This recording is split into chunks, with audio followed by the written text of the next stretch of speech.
Welcome to easy movie chance. నేను మీ ప్రియా. అందరికీ నమస్కారం. ఈరోజు టాలీవుడ్ రౌండప్లో హరిహర వీరమల్లు సినిమా అప్డేట్ గురించి మాట్లాడుకుందాం. Tollywood star hero Pawan Kalyan lead రోల్లో నటించిన హరిహర వీరమల్లు మరికొన్ని గంటల్లో సందడి చేయనున్న విషయం తెలిసిందే. నిజానికి జూలై 24న ప్రపంచవ్యాప్తంగా సినిమా రిలీజ్ కానుండగా జూలై 23వ తేదీ అంటే నేటి రాత్రి తెలుగు రాష్ట్రాల్లో పెయిడ్ ప్రీమియర్స్ పడనున్నాయి. దీంతో అంతా వెయిట్ చేస్తున్నారు. క్రిష్ జాగర్లమూడి, జ్యోతికృష్ణ దర్శకత్వంలో తెరకెక్కిన ఆ సినిమా పీరియాడిక్ యాక్షన్ అడ్వెంచర్గా సందడి చేయనుంది. సినిమాలో చారిత్రక యోధుడిగా కనిపించనున్నారు.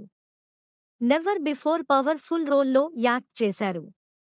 నిధి అగర్వాల్ హీరోయిన్గా నటించగా బాబీ దేవోల్, అనుపమ్ ఖేర్, సత్యరాజ్ కీలక పాత్రలు పోషించారు. అయితే తొలి భాగం Harihara Veeramallu part 1 స్వాడ్ versus spirit పేరుతో విడుదల కానుండగా ఇప్పుడు ఓపెనింగ్స్ కోసం సోషల్ మీడియాలో చర్చ సాగుతోంది. రెండు తెలుగు రాష్ట్రాల్లో భారీగా ధరలు పెంచేందుకు మేకర్స్ జీవోలు అందుకోగా సినిమా తొలి రోజు ఎంత సాధిస్తుందోనని అంతా తెగ మాట్లాడుకుంటున్నారు.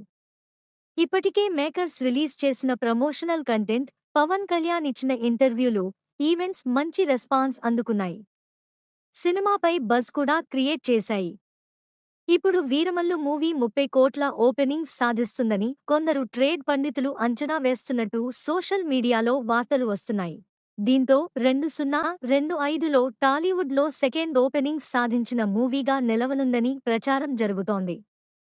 Star hero Ram Charan game changer movie Sankranti కానుకగా రిలీజ్ అయ్యి 54 కోట్ల నికర వసూళ్లతో టాప్లో ఉంది. ఆ తర్వాత బాలయ్య డాకు మహారాజ్, సంక్రాంతికి వస్తున్నాం, హిట్, ది థర్డ్ కేస్ సహా పలు సినిమాలున్నాయి. నెక్స్ట్ టాలీవుడ్ రౌండప్లో ఇంకో సినిమా గురించి మాట్లాడుకుందాం. Thank you for watching. మీలో చాలామంది నా వీడియోస్ చూస్తున్నారు కానీ సబ్స్క్రైబ్ చేయట్లేదు.